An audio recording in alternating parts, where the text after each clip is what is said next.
Good afternoon সবাইকে। ইতোমধ্যেই কিন্তু ইন্ডিয়া ইংল্যান্ডের সাথে ৬ রানে জিতে গেছে তাদের ৫ম টেস্টে। ৫ম টেস্টে জেতার সাথে, সাথে ইন্ডিয়া কিন্তু ইংল্যান্ডের সাথে ২-২ তে সিরিজটা ড্র করতে সক্ষম হইছে। এই ভয়টাই আমার ছিল যে ইন্ডিয়া কিন্তু অলরেডি ২ টা ম্যাচ ইংল্যান্ডের সাথে হেরে গেছে। ১ টা ম্যাচ জিতছে, আরেকটা ম্যাচ কিন্তু অলরেডি ড্র হয়ে রইছে। মানে ইন্ডিয়া ইংল্যান্ডের সাথে ২-১ এ কিন্তু পিছায় ছিল। সো ইন্ডিয়া যদি আজকে ইংল্যান্ডের সাথে মানে ৫ম টেস্টটা হেরে যেত সেক্ষেত্রে ৩-১ এ কিন্তু ইংল্যান্ড আ সিরিজটা জিতে সিরিজের কাপটা নিয়ে নিত। এইটা ইন্ডিয়ার জন্য শুধু সিরিজ হারের যেই আ মানে কি বলবো? যেই সমস্যাটা হতো সেইটা না। এইটা ইন্ডিয়ার এই সিরিজটা ইন্ডিয়ার আ টেস্ট চ্যাম্পিয়নশিপের যে নতুন সাইকেল সেই সাইকেলের ১ম সিরিজ। সো এই সিরিজ থেকে যদি ইন্ডিয়া সিরিজ হারা শুরু করত সেক্ষেত্রে কিন্তু অনেকটাই পিছায় যেত। যেমন গত সিজনেও টেস্ট চ্যাম্পিয়নশিপের গত সিজনেও ইন্ডিয়া কিন্তু অনেকটাই পেছানো ছিল আগে থেকেই। নিউজিল্যান্ডের সাথে হার, অস্ট্রেলিয়ার সাথে বাজেভাবে হার। এই সবকিছু মিলায় ইন্ডিয়ার অবস্থা কিন্তু খারাপ ছিল।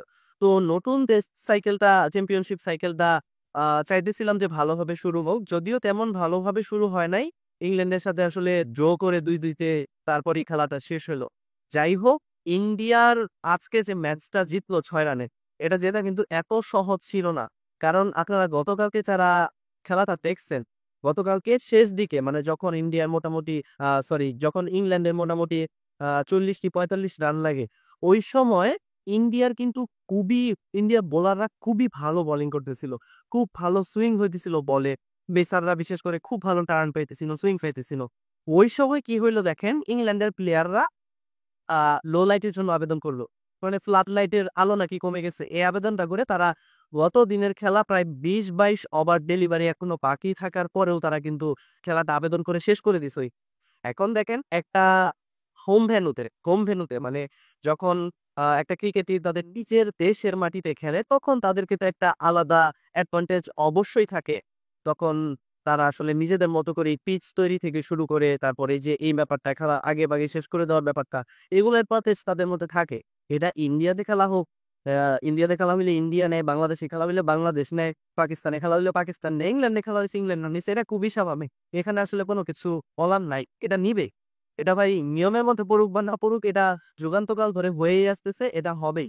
সো ইন্ডিয়ার জন্য আজকে যে ৩৫ টা রান ছিল, মানে ইংল্যান্ডের ৩৫ রান লাগতো। ইন্ডিয়া ডিফেন্ড করতে হইলে এই ৩৫ রানের মধ্যে ডিফেন্ড করতে হইতো ইংল্যান্ডকে। আর ইন্ডিয়ার ৪ টা উইকেট নেওয়া লাগতো। যদিও আমরা জানতাম যে ৩ টা উইকেট নিলেই ইন্ডিয়া জিতে যাবে। গতকালকে ৩৫ রান যখন ইংল্যান্ডের লাগতো সেক্ষেত্রে সেই জায়গায় ইংল্যান্ডের আ ৬ টা উইকেট চলে গেছিল। মাত্র ৪ টা উইকেট হাতে ছিল। কিন্তু আমরা জানতাম যে ৩ টা উইকেট হাতে ছিল। এটা কেন জানতাম সেটা অলরেডি আপনারা জানেন যে ক্রিস ওকস কিন্তু ইনজুরড ছিল। সো তার মাঠে নামার কিন্তু কোনো চান্স ছিল না। কিন্তু আজকে দেখা গেল যে শেষ মুহূর্তে ৯ উইকেট যাওয়ার পরে ক্রিস ওকস কিন্তু মাঠে নেমে গেছে। ম্যাচটা কিন্তু ইন্ডিয়ার ওই ৯ উইকেট যাওয়ার পরেই জেতার কথা ছিল। কিন্তু ক্রিস ওকস হয়তোবা দেশের প্রতি ভালোবাসা তার চলে আসছিল বা যেকোনো কারণে দেশকে বাঁচাতে সে নামছিল। ভাবছিল অল্প কয়েকটা রান লাগে। নেমে অপোজিটে অ্যাটকিনসন ছিল। অ্যাটকিনসন হয়তো করে ফেলবে। অ্যাটকিনসন একটা ভয়ের নামও ছিল। করেই ফেলছিল প্রায় একটুর জন্য কিন্তু সিরাজ তাকে পুরাপুরি থামায় দিছে। এখন কথা হচ্ছে আজকে যে মাত্র ৩৫ টা রান লাগতো। এই ৩৫ রানের মধ্যে ইন্ডিয়া পেসাররা অসাধারণ পারফরম্যান্স দিছে, অসাধারণ। এখানে কোনো ধরনের কথা হবে না। প্রসিদ্ধ কৃষ্ণ বলেন, সিরাজ বলেন অসাধারণ বোলিং করছে। আর সিরাজের কথা ভাই, সিরাজের ক্রেডিট না দেওয়ার এখানে কিছুই নাই। সিরাজ আজকে যা করছে, বিশেষ করে এই পুরা টেস্ট সিরিজটাতে সিরাজ যা করছে ইন্ডিয়া ভাই মনে রাখবে এই যে অ্যান্ডারসন টেন্ডুলকার সিরিজটা যে হইল টেস্ট, এই সিরিজের best player, best bowler Siraj. কোনো কথা হবে না ভাই, বেস্ট বোলার এখানে সিরাজ। এটা আপনি মানেন বা না মানেন, কারা মানেন না অবশ্যই কমেন্ট বক্সে জানাবেন। বেস্ট বোলার ছিল এই টেস্ট সিরিজে মোহাম্মদ সিরাজ। সিরাজ আজকে ৩ টা উইকেট পাইছে। গতকালকে কিন্তু ৬ উইকেট গেছিল ইংল্যান্ডের। উইকেট পাইছিল হচ্ছে আ প্রসিদ্ধ কৃষ্ণ ৩ টা উইকেট পাইছিল, সিরাজ ২ টা উইকেট পাইছিল আর আকাশদীপ ১ টা উইকেট নিছিল। এই ৬ টা উইকেট গেছিল। আজকে মোহাম্মদ সিরাজ ৩ টা উইকেট পাইছে। সব মিলায় কিন্তু ২য় ইনিংসে মোহাম্মদ সিরাজ ৫ টা উইকেট গ্র্যাব করে ফেলছে। আজকে প্রসিদ্ধ কৃষ্ণও অসাধারণ বোলিং করছে, ১ টা উইকেটও পাইছে। কিন্তু মোহাম্মদ সিরাজের কথা ভাই, এটা ফালায় দেওয়ার মতো কিছু না। মোহাম্মদ সিরাজের জন্যই ধরতে গেলে আজকে এই ৩৫ রানে ডিফেন্ড করা সম্ভব হইছে ইংল্যান্ডকে।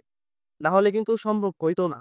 মোটামুটি শিওরই ছিলাম আমি যে পেসাররাও যদি আজকে ১ম থেকেই ভালো বোলিং না করে সেক্ষেত্রে কিন্তু ইন্ডিয়ার জেতা কোনোভাবেই সম্ভব না। দেখেন ইংল্যান্ডের হাতে ৪ টা উইকেট ছিল ভাই। ৪ টা উইকেট ছিল আর মাত্র ৩৫ রান লাগে। এটা কিন্তু মুখের কথা না। ইন্ডিয়ার বোলাররা ভালো বোলিং করছে দেখেই কিন্তু জেতা সম্ভব হইছে। তা না হইলে জেতা জীবনেও সম্ভব হইতো না। মাত্র ৩৫ টা রান। চিন্তা করেন ইন্ডিয়ার জায়গায় এখানে অন্য কোনো একটা দলের কথা চিন্তা করেন। ইন্ডিয়া, অস্ট্রেলিয়া বাদে অস্ট্রেলিয়ার দ্বারাও সম্ভব এটা। অন্য কোনো দল থাকলে কখনোই তাদের বোলার দিয়ে বা তাদের মাথা দিয়ে ট্যালেন্ট দিয়ে এটা করা সম্ভব হইতো না। আমি গতকালকের সকল ভিডিওতে প্লাস গতকালকের লাইভে আপনাদেরকে জানাইছিলাম বা বলছিলাম যে ইন্ডিয়া হচ্ছে একটা ম্যাজিক্যাল দল। যেকোনো সময় যেকোনো কিছু ঘটায় দেওয়া ইন্ডিয়ার পক্ষে সম্ভব। এটা আপনি মাঠের পারফরম্যান্স দিয়েই করতে পারেন, কিন্তু মাঠের পারফরম্যান্সের বাইরেও ইন্ডিয়ার ম্যানেজমেন্টে সুপার ডুপার ট্যালেন্ট আছে ভাই। তাদের যে দলের ভেতর থেকে বা মাঠের বাইরে থেকে যেসব উপদেশ বা আদেশ আসে এগুলা পুরাপুরি অ্যানালাইজড। ম্যানেজমেন্ট সঠিকভাবে অ্যানালাইজ করে তারপরে মাঠে একটা প্লেয়ারকে একটা মেসেজ পাঠায়। তাদের এই জিনিসটা খুবই স্ট্রং, খুবই স্ট্রং। এটা যারা ইন্ডিয়ার খেলা রেগুলার ফলো করেন বা ইন্ডিয়ার ক্রিকেট ফ্যানরা আছেন বা ইন্ডিয়ার মানুষরা আছেন, ইভেন বাংলাদেশের মানুষরাও জানবেন যারা ক্রিকেট ফ্যান, তারা এই বিষয়টা বুঝতে পারবেন। ইন্ডিয়া কতটা ম্যানেজমেন্টে কতটা স্ট্রং।